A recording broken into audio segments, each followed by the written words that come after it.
très particulière. On va se retrouver en 1940. À l'époque, la radio fonctionnait, le micro ne fonctionne pas. C'était l'équipe. Tout neuf, comme quoi faut se méfier, monsieur le sous-préfet. L'obsolescence programmée ne fonctionnait pas en 1940, elle fonctionne en 2018.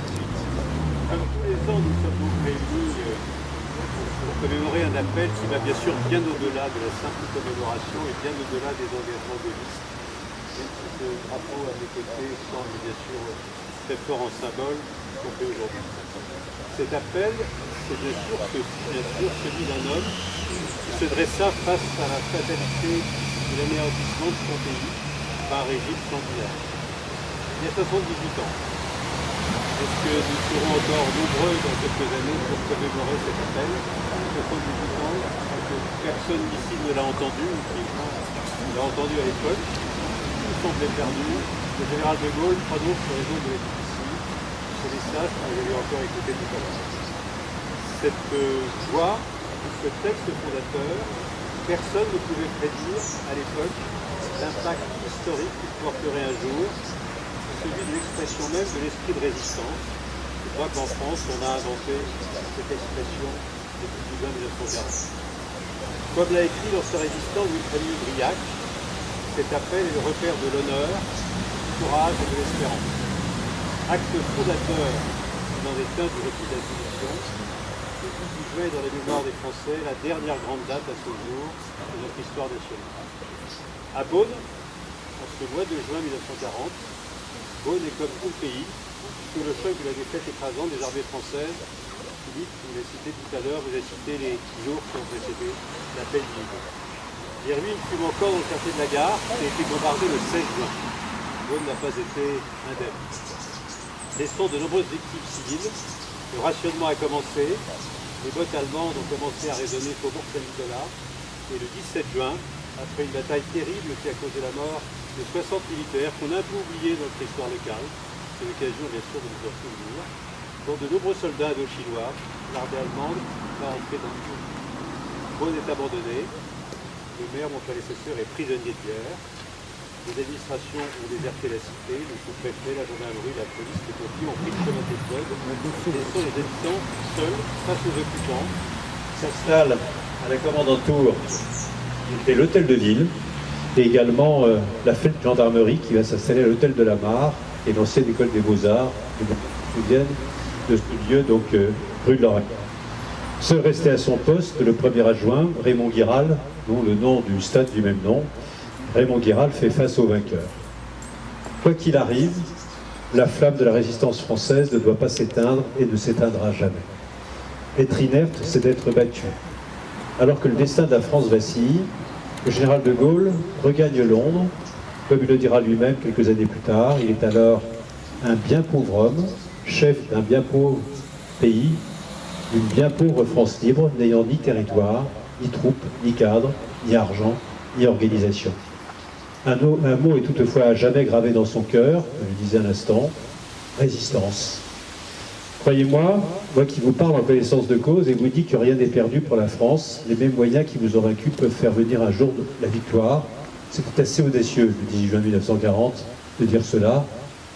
Plus facile aujourd'hui de se dire que ce mot était symbolique, il n'empêche que le général de Gaulle a pris son risque. On sait que ce risque a sauvé effectivement notre pays. Abasourdi par la défaite, la population, souvent sur les routes, ne pense comme souvent qu'à survivre. C'est le mois d'août 1940.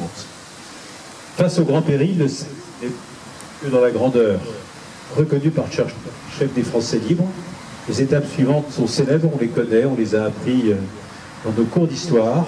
L'engagement des Français libres sur tous les théâtres de combat, la gloire de Bir-Hakeim, les premières victoires, la création d'un comité national, l'adhésion des mouvements de résistance. Ces victoires, chers amis, ont achevé de faire du général de Gaulle un symbole de l'esprit résistant, de l'honneur et de l'intérêt national. De Gaulle le libérateur, de Gaulle et son patriotisme visionnaire, pour qui les plus nobles principes du monde ne valent que par l'action. C'est encore un message que l'on pourrait tenir aujourd'hui. De Gaulle, le repère majeur de la vie politique française, hanté par l'idée du déclin, sans être un idéologue de la décadence. Plus que jamais, il est notre devoir d'entretenir l'héritage d'un homme dont l'héroïsme sauva notre pays. Toutefois, nous devons aussi saluer la mémoire de toutes ces femmes, de tous ces hommes qui ont agi dans le même sens. La France se doit de se souvenir du sang versé par ses enfants au nom de la liberté, de tous ces pôles de résistance qui ont conquis ici nos territoires. Je pense aux maquis qui nous ont entourés et pour lesquels nous devons bien sûr également nous souvenir aujourd'hui. Nous devons nous souvenir que notre démocratie est menacée à chaque fois que nous la considérons comme acquise. C'est un message universel, c'est un message pour toujours. J'ai ainsi une pensée ce soir pour tous nos militaires, ceux qui sont ici, ceux qu'ils représentent, nos forces de l'ordre qui protègent et servent nos valeurs. Je pense aux marins du bâtiment d'Avalmonge de la Marine nationale, j'étais encore avec quelques-uns d'entre eux la semaine dernière, dont Beaune a l'authentique privilège d'être la ville marraine depuis 1996, et pas n'importe quel parrainage, c'est la volonté tout simplement d'une population, d'une ville, d'être aux côtés de ceux qui portent toujours nos couleurs, qui portent ces valeurs, les trois couleurs de la République. Celui qui constitue l'expression du soutien moral de notre ville à son armée. Ce soutien, nous devons le manifester au quotidien, 10 juin 1940, et probablement le beau pour se souvenir de cela. 20 siècles d'histoire sont là pour attester que nous avons toujours raison d'avoir foi en la France. C'est par ces mots que le général de Gaulle a utilisé La France libre. Aujourd'hui, ce que je terminerai cette cérémonie, vive la République, vive la France, vive la liberté, nous la devons au général souvenir. Merci à tous d'avoir été aussi nombreux pour ce nouvel appel 18 juin, 60 ans. Dans 2 ans, nous fêterons, je l'espère, les 80 ans. Ce sera un message encore universel. Général de Gaulle, personne n'a oublié, y compris ceux qui l'ont combattu. C'est le plus beau message qu'on puisse avoir. Aujourd'hui, tout le monde est devenu gaulliste. C'est bien sûr la grande victoire de ce grand homme qui a su, avec ses mots, donner à ce pays sa grandeur. Merci à tous.